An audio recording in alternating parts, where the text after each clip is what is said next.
Hi, everyone. Welcome to this week's edition of This Week in Global Development. My name is Rumbi, and I'll be your host for this week. And I'm joined by Adva and Raj, who are definitely not strangers to the podcast. Hi, guys. Thanks so much for joining me. So this week marked Trump's first 100 days in office. And to be quite honest, I'm shocked that it's been 100 days because I can't say that this administration moved slow, and I don't think anyone in our community can say so. To give us a start, Adva, can you give us an account of the 100 days? What happened within this 100 days? We've been discussing this for weeks on end on this podcast, but can you give us a bit of an overview of what happened during these first 100 days? Yeah, how much time do we have, right? It's been 100 days, but there has been a lot that's happened. It has been rapid fire. It has really completely transformed the face of USAID and engagement around the world. I think if we think back to the very beginning, the first thing we saw was an executive order about, requiring a review of foreign assistance. Then we saw sort of a stop of all existing programs. And what we've seen since then is massive amounts of cancellations. I think upwards of 80% of USAID's programs have been terminated. A lot of State Department programs have been terminated. The agency of USAID, which was once sort of one of the preeminent bilateral aid agencies of the world, doesn't really exist anymore. Most of its staff, while some of them technically, I think, still work for the agency, have faced, layoffs through these large-scale reduction in force notifications. And there have been massive funding cuts. We've seen lists of programs that have been cut, including programs that have enjoyed bipartisan support. I think Gavi comes to mind as a program that was on the list of cuts. And really just, upending the system. This has meant massive layoffs, changes in a lot of the organizations that implemented and delivered these programs around the world. And very importantly, it has had massive impact for the people who were receiving aid around the world. The US used to fund something like 40% of the world's health and humanitarian aid programs. That budget isn't replaced easily overnight. And I think that's important. And I think one of the things that, I was talking to some people about this week is that, we will see certainly in the coming months increased fallout from these funding cuts, right? Some people were able to stopgap, maybe fill in immediate gaps, but that, on things like antiretrovirals for people living with HIV, if you start to see worse challenges, because we did see programs that were given waivers to continue to operate in this period. The challenge has been often for those to actually get money out the door, right? So maybe they had a waiver to operate, but did they actually receive the money to be able to purchase the antiretrovirals? Were all the sort of players who were involved in that supply chain still around and working to be able to actually deliver the medications to where they're needed? There's been a lot of disruption, even for the sort of life-saving humanitarian aid that this administration has sort of carved out as something that they want to keep. We have seen in more recent weeks sort of a plan for, State Department reorganization and sort of where pieces of what used to be USAID would fit into that. But I think, we're continuing to see disruption. I think there's continual challenges. One of the things I was hearing yesterday, for example, the US supported a lot of RUTFs. These are sort of ready-to-use therapeutic foods that are given to malnourished children, a lot of which is produced in the US by two companies primarily. And one of the CEOs of one of those companies was saying essentially they have no new contracts, so they're not producing new RUTFs. And so they expect sometime in the next few months, and that UNICEF's projections are that they're essentially going to be like massive shortfalls in supplies for these relatively inexpensive, proven tools. And I think there's a lot of examples like that where just because of the current disruption in the system, there's going to be some really significant consequences that are, quite frankly, going to result in people around the world dying. And I think, a big question is what comes next, right? So what will be the model that this administration wants to use to deliver foreign aid? I think some people are skeptical if it wants to actually deliver foreign aid at all, if it sees that as a useful tool. Raj, I'm curious to get your thoughts. What did I miss? Well, it still feels like yesterday that I got the phone call from our colleague Michael Igo saying, hey, I'm hearing that they're going to stop all USAID programs. And, I was in Davos, and it is the end of Davos. And of course, everybody there was curious and wondering. I was talking to heads of UN agencies and others, but everybody sort of thought, well, the Trump administration is going to be a lot like the first Trump administration. And they were expecting disruption. But until that call from our colleague, until we were all sitting down around a table trying to edit the story and just realizing in real time what the implications could be, talking to sources and hearing them say like, wow, I mean, the US government's aid agency it's a behemoth, right? It's 70 plus billion a year when you add in all the humanitarian financing in the middle of war zones, active humanitarian response. And you're going to tell everyone all around the world at the same time to just stop, put down your pencils and step back.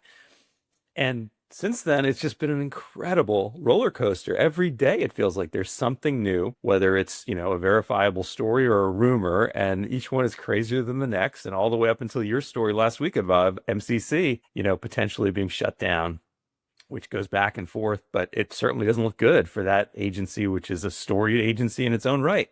So, yeah, it's hard to believe it's been 100 days. It's been unlike anything else we have seen in 25 years that Devex has been around covering these stories from all over the world. And we've seen ups and downs, and nothing compares to this moment. And so I think people know that who are listening to this podcast, they live it every day. But wow, 100 days is one of these moments where you can look back and just realize what we have all been through. I think of it as sort of like three phases, but they overlap.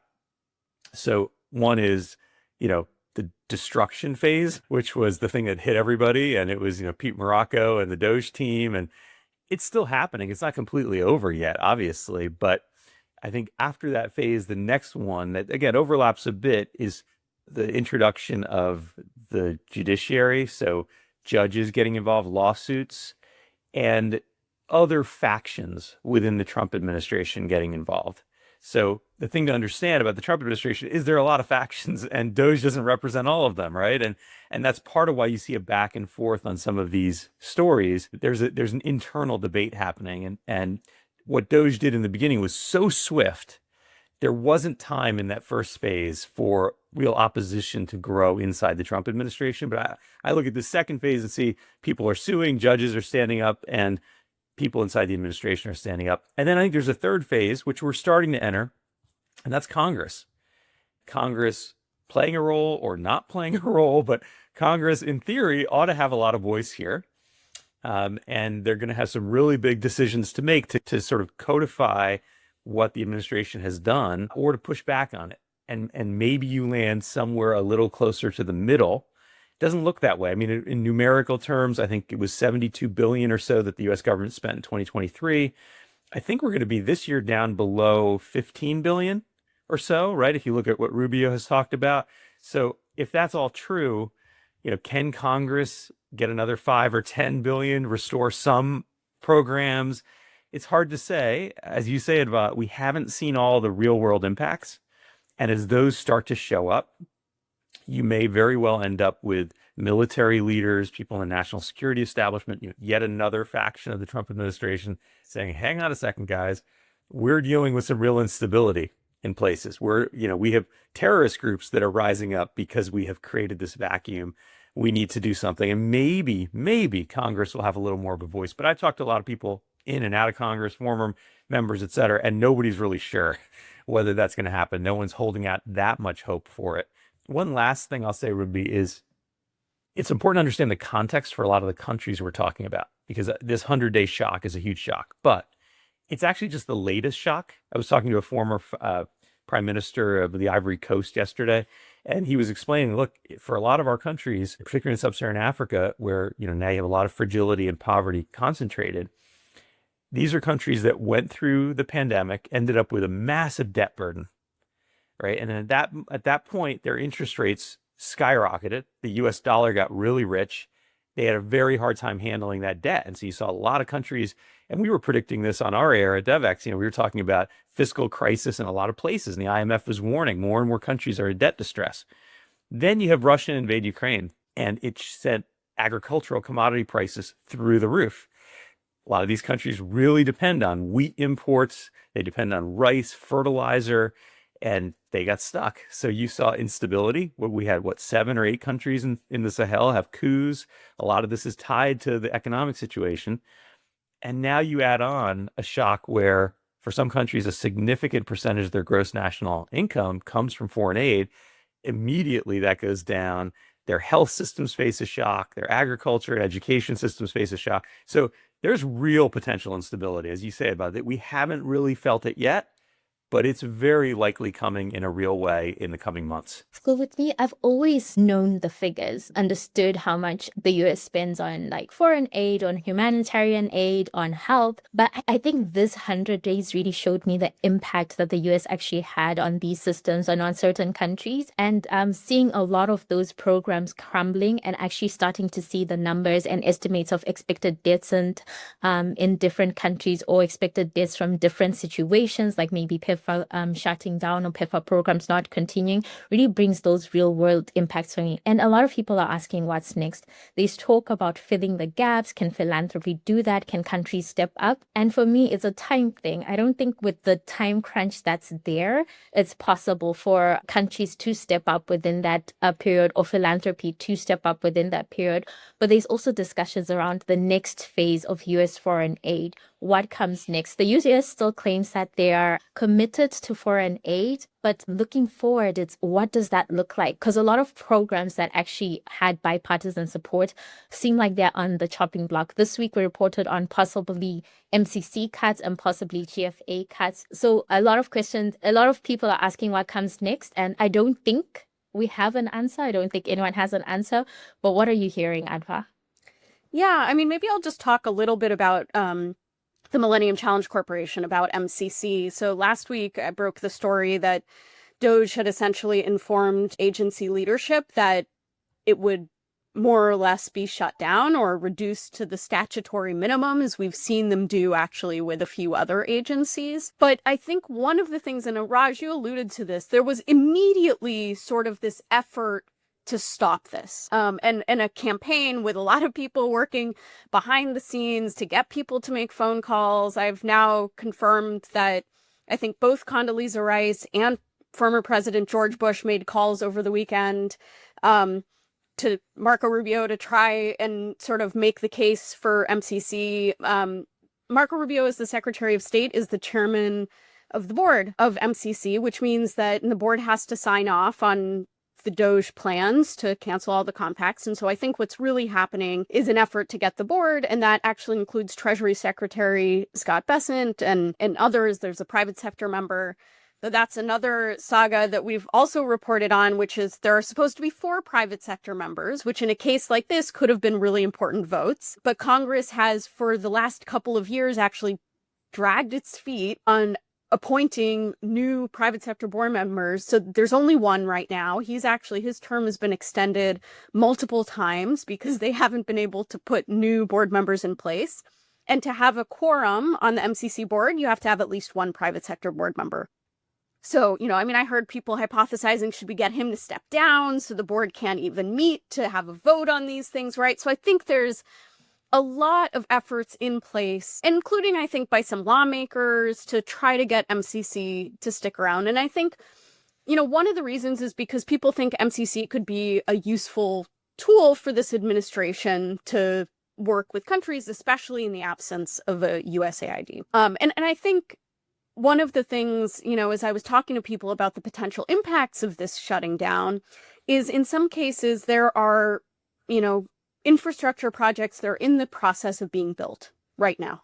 So if you abandon those, people talked about them being, these billboards of America's, the fact that we can't trust America, that they don't follow through, that they're not good partners, right? And so I think that is maybe an argument that could win some people over, right? And I think really in the last few years, what we've seen is MCC really position itself as an agency that can help the U.S. counter China, specifically China's Belt and Road Initiative. The argument has been that MCC provides large-scale infrastructure, but it's really focused on unlocking domestic economic growth for the country. It's done in partnership with the country. It's owned by and sort of executed by the country, by these entities that are created to do that.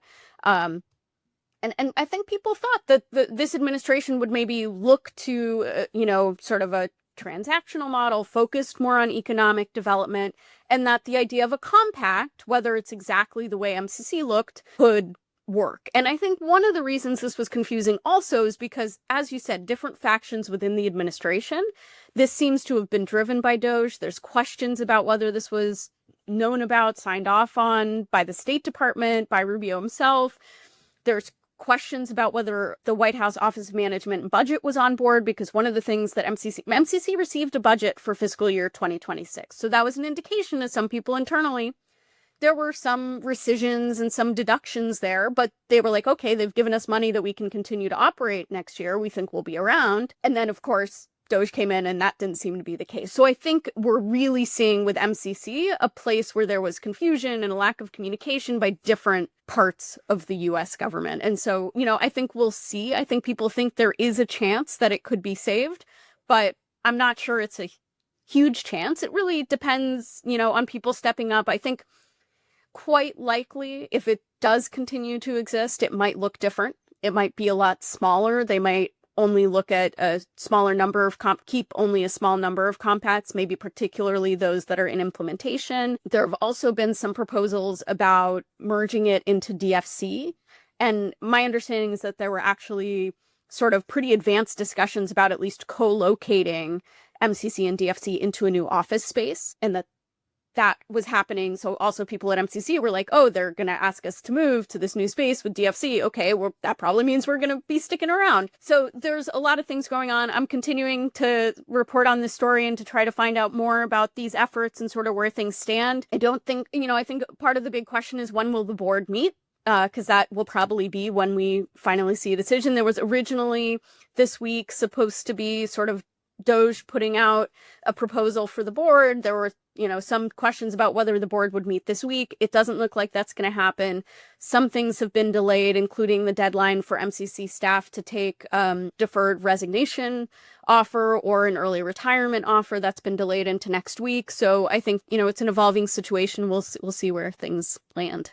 I spoke to an African minister yesterday in a country that gets MCC money, and he said he's flying to Washington today, hoping to get in front of Marco Rubio because there's a mad scramble. As you say, MCC in some ways is a victim of its own success. It is widely seen as a very impactful, very successful program, in part because there's no politics in it. Right? There's a model. It's driven by data. You decide, which country meets the criteria. Countries have to sort of compete to get there. They got to show improvement in governance and anti-corruption. And so in the end, and then when they go in, when FCC goes, the country actually has a big voice in what projects they want funded. So that makes a big difference, right? It's not really very top down or coming from the United States. It's really driven domestically. And increasingly, they actually are putting their own money towards these projects. They put their own money. That's a great point. And they bring in civil society, private sector. It's got a lot of these great elements that are kind of the opposite of the transactional foreign policy approach this administration wants to take. It would be very hard to have something that really still resembles MCC if it's going to be purely about deal making and the U.S. showing up and saying, here's the money we're giving you for this bridge. And that's just not how it works. And so I've thought from the beginning of this administration, MCC was going to be in trouble because it has a pot of money sitting at the Treasury, for future compacts, and because it's the opposite of a transactional model. But there are a lot of people in the Republican Party in particular. I talked to a former administration official yesterday who said, this is the most effective program we've got. This is crazy. We've got to keep this. And in fact, to your point, Adva, if it were to merge with DFC, DFC kind of needs it. And the argument this official made to me is DFC is all about private companies investing in low and middle income countries. What makes it hard for those companies to invest? It's when there isn't proper governance. It's when there is a lot of corruption, right? You don't have the basic rules of the road you need as a business person to invest. And MCC projects help create that. Now, this person's argument was, look, the MCC comes in, it works with government on things like procurement issues and anti-corruption. It sets the groundwork that lets private business effectively operate. And I think a good example of that is like in Nepal, where I think actually on the back of the MCC compact, a bunch of American companies won contracts to actually come and do a lot of that work. And so, that is another impact. And I think that compact is such an interesting example to me. If you want to talk about the role of MCC in countering China, that compact took more than a decade to develop. It was subject to really intense fights domestically, misinformation campaigns from China, a lot of pressure by China saying, don't go with the US. They can't be trusted as a partner. Come, stick with us. But the government in Nepal chose to move forward, and the parliament approved the compact. And if it goes away, already you were seeing with the foreign aid freeze, MCC compacts were frozen. Some of them then did go on to get a waiver to continue operating. But in that period, one of the things you saw in Nepal was the more China-aligned parties saying, hey, look, we told you we shouldn't do this compact. The US is not trustworthy, right? So I think you see some of those dynamics already. That compact to me, especially because it took so long to develop, and the sort of fight that you saw, domestically to make this choice is really an interesting example of sort of MCC's role in broader foreign policy. Yeah, I think one of the things this administration will have to grapple with is the idea that we're leaving some of our closest allies, kind of leaving them out to dry. You've got politicians who stuck their neck out for us domestically. You've got opposition leaders that were supported by the likes of the International Republican Institute, the National Democratic Institute, our whole democracy and governance funding arm in the US. All that's gone away. So there is a sense this administration may have to deal, if they stick with these cuts, they're going to have to deal with the fallout. And there could be some real fallout. It hasn't all happened yet. It's still too early, but we're going to see it over the coming months. And, these different factions inside the administration, some of them, including Marco Rubio, might soon have some real examples he can bring back into the Oval Office or into the halls of Congress and say, guys, this is why we need to have a more moderate approach here. Maybe we want cuts, or that's core to our administration's objective, but we don't want to do them like this. Yeah.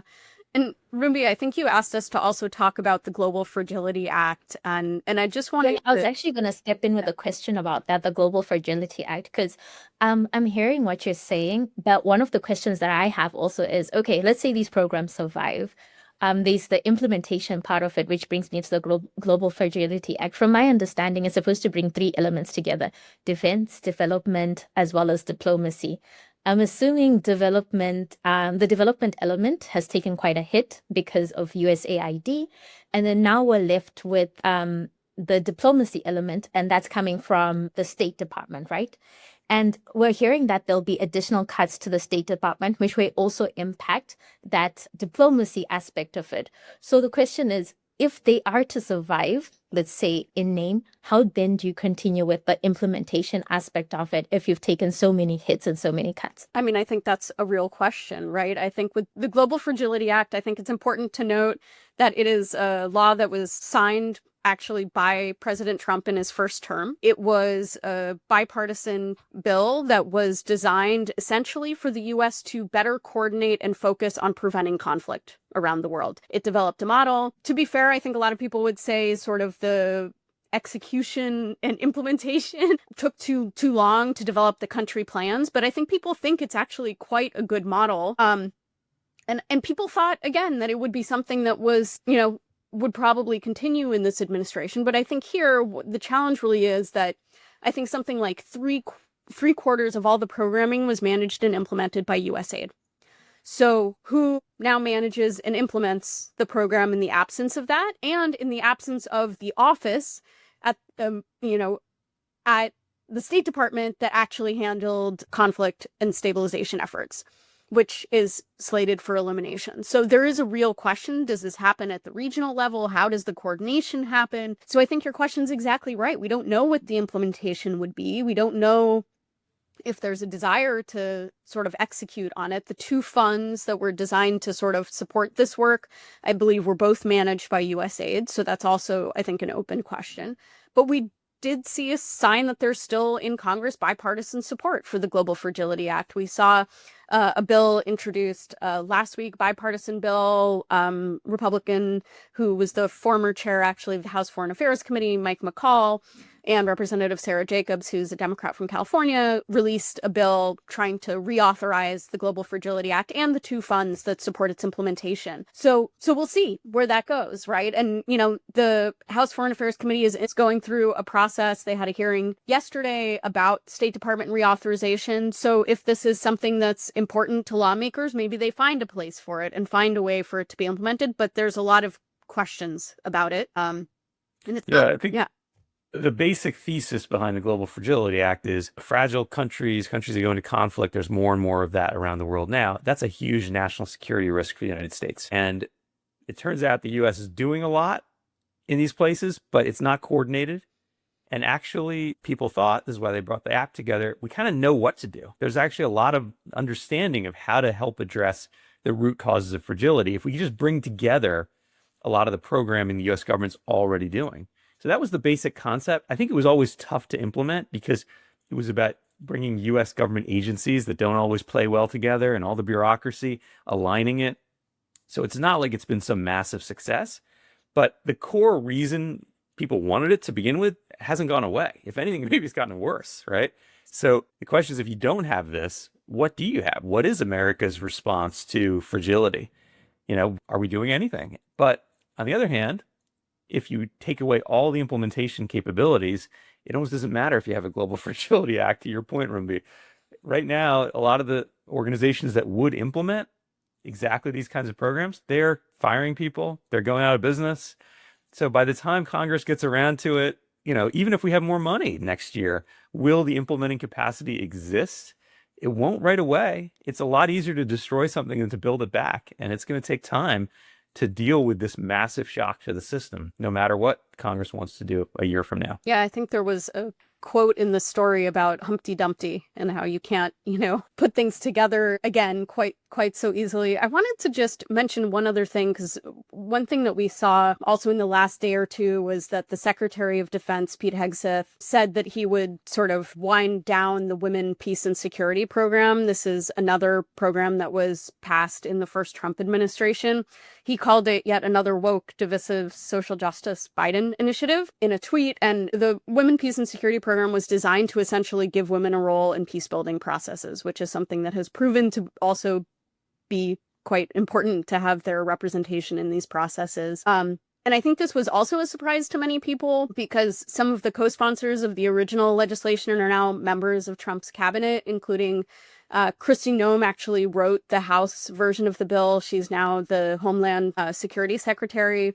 And Secretary of State Marco Rubio was one of the co-sponsors in the Senate. So it seems pretty far from, a woke Biden initiative to many people. So there's lots of questions about sort of why it's been targeted, perhaps because it has women in its title. But I think there's a lot of concern there, too, and sort of incredulity about why, another Trump era supported initiative that a lot of people, had a lot of bipartisan support would also potentially be eliminated. Yeah. I'm always fascinated by words that have become taboo now. Woke is one, climate is another, which brings me to last week. You guys were both in DC at the GIG Summit as well as the World Bank. And I imagine these discussions, as all these things are happening in real time and all these debates are happening in real time, kind of take over. But what were some of the key takeaways, Raj, from the GIG Summit for you? Yeah, I mean, the Global Inclusive Growth Summit, it's this annual event that the Mastercard Center for Inclusive Growth puts on during the World Bank and IMF spring meetings. We're the media partner for it. We're really involved in helping put it together.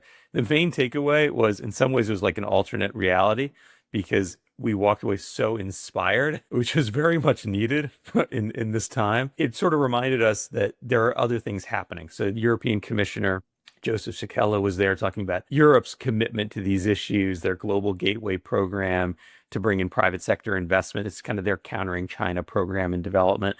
And, they're steadfast behind that. According to the commissioner, we heard from a lot of impact investors who see huge opportunities that are investing, they're raising more funds. We talked to social entrepreneurs who are doing really exciting things in fintech, remittances. There are places where you see all these green shoots, and it felt like they were all assembled on one stage there at the Studio Theater, and it was pretty exciting to hear from them. And we didn't really think for a bit about what's going on outside, and that was healthy and needed. And one little highlight was the actress Viola Davis, who, she's amazing for those who don't know her, but she kind of won every award. I think they call it an EGOT, right? Someone who wins an Oscar and a Grammy and everything, right? She told her personal story of growing up in really extreme poverty in the United States. Really heart-wrenching stuff. And then translated that into what she and her husband are now doing, which is investing back in that very same community she grew up in through their philanthropy. And it's very small scale. It's place-based. It's a little tiny, densely populated place in Rhode Island. But wow, it was inspirational. Like it reminded everybody sort of why you do this work. And I had so many people coming up to me from our community, the development community, coming up and saying like, I needed that. And so gigs was a great view on everything else that still goes on, that still can and will happen regardless of what the Trump administration is doing. I struggled to find the optimism, so that would have been a good one for me. Adva, what were some of your key takeaways from the World Bank? Yeah, I think the biggest takeaway, quite honestly, which was the biggest question going in, was like, what is U.S. engagement with the bank and the IMF going to be? And I think we did get a pretty clear answer on that, at least for now, from the Treasury Secretary, Scott Bessent. He gave a speech. I was in the room. It was, actually like quite a lengthy speech about the importance of U.S. engagement with these institutions, but that the U.S. would demand some changes and some reforms at these institutions. And talking to people, especially about sort of the list of reforms for the World Bank, some of these things are things that we're already sort of seeing, right? Relooking at the energy policy to be all of the above, including nuclear. But, we'd written about that earlier in the week. We expect that the World Bank board will meet next month to consider a proposal to change its energy policy to include nuclear. And I expect that we'll also see more of an emphasis on natural gas, which is also something that the Trump administration is pushing for. We saw, other things. They obviously don't want the bank to focus, or the IMF to focus, on climate in the way that they have. But one of the things that stood out is that the bank has reaffirmed its commitment to its climate targets. They're not talking about it a whole lot. The climate talk was a lot quieter, but at least in action, a lot of that stuff is happening. And I think the messaging is really around, if we're building infrastructure projects, we should really design that road to withstand greater flooding, and to be more sort of climate resilient. You could call it something different. A lot of people just say it's like, good project design to ensure the sustainability of a road, right? But so I think you're seeing some of the language maybe changing a little bit, but the bank still seems committed on climate. I think one of the other things that was interesting that he called for was really for the bank to look at its graduation policies. This is clearly aimed at China. The U.S. has been clear in the first Trump administration, and again now, that it doesn't believe China should continue to borrow from the World Bank. And so I think that it's, and then we saw in the sort of the development committee releases, sometimes it's a chair statement like now, sometimes it's a communique when there's sort of broader agreement. There hasn't been a communique since the start of the war in Ukraine. So in the chair's statement, there was a mention actually of the graduation policy, of a balanced graduation policy. So I think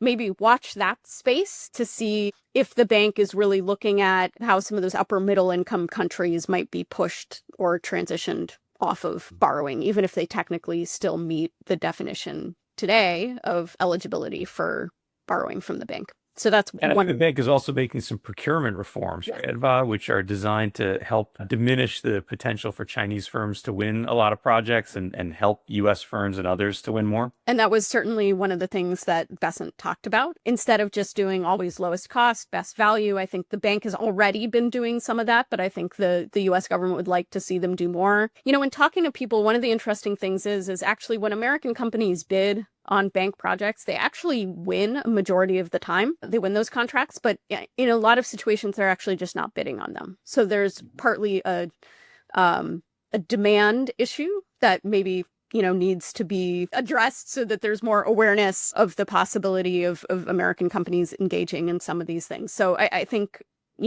we will probably also see more on that as well.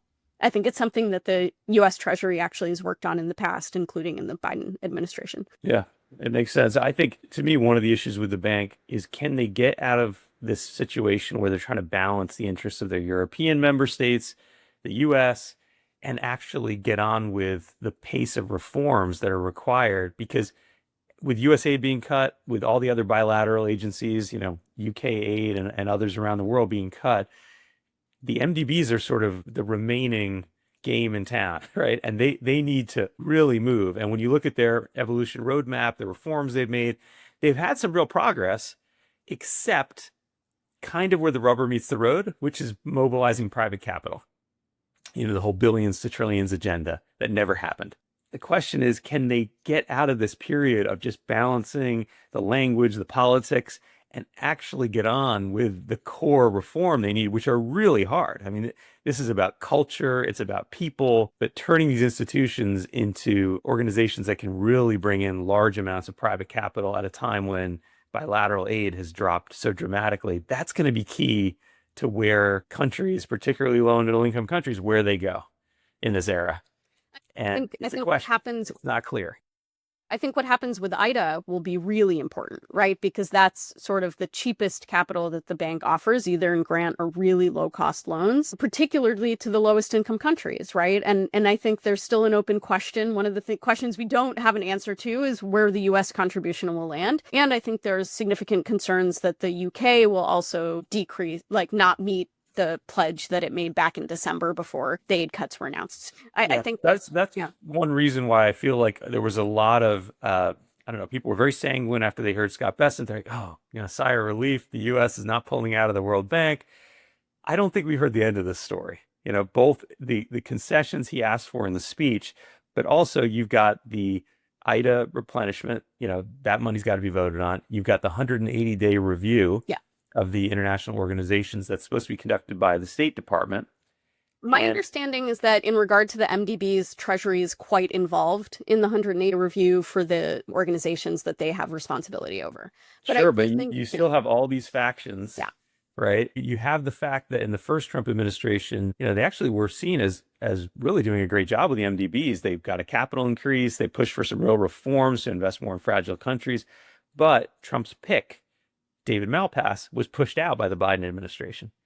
So I don't think this is the end of the story for the World Bank. I don't think they're out of the woods, even though it felt great and people around town were saying, oh, we don't have to worry about the US and the World Bank anymore. I'm not sure that's really true. In his speech, he kind of left an opening, right? It's like, if, we think you're very off track, but we want to work with you. But if you do these things, And I think the other open question is, where does the US land on the regional development banks? Because we don't really know. I know the Asian Development Bank is having its annual meetings, I think, next week. I think we don't know where the US will land on some of these other institutions. And similarly, the African Development Bank has a replenishment for its African Development Fund, which is essentially its equivalent of IDA, its fund for the poorest countries this year. And so I think there's a question of, does the US contribute to that? And if not, what does that mean? So some big outstanding questions in general. We've actually highlighted a ton of outstanding questions throughout this conversation. And as usual, our reporters are on top of it. We'll be keeping you informed, giving you information as it comes. Speaking of which, I need to highlight that we'll be continuing to discuss the 100 days, Trump's first 100 days in office, and we'll be having a pro event on the 6th of May. So please do join us for that. And if you're not a Devex Pro member, sign up so that you can also catch that conversation.